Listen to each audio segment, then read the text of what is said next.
It's an honor and privilege to welcome you to my channel.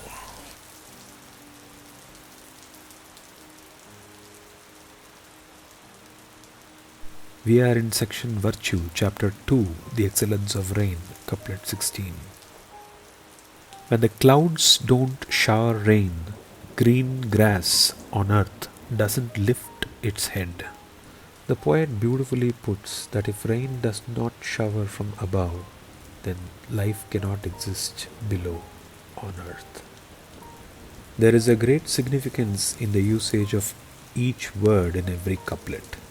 Here, the example of a blade of grass is mentioned to showcase the single sense life form.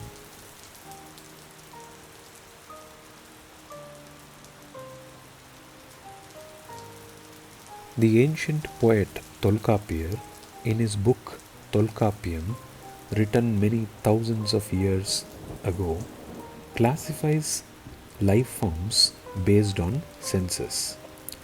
The five senses are touch, taste, smell, sight, hearing, and it's in this order.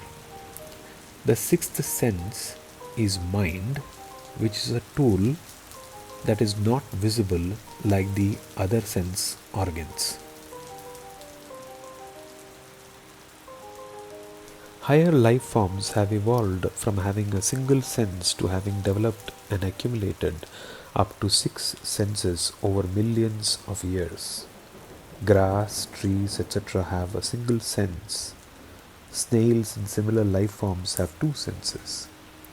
Termites, etc., 3 senses.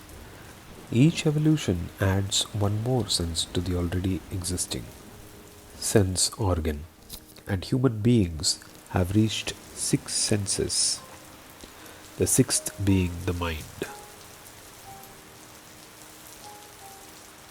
In this couplet, the blade of grass is a representation signifying all life forms starting from ground up, which requires rain to survive and thrive successfully on the planet. The poet thus reiterates the importance of rain. And as higher life forms with the sixth sense, we are expected to protect nature.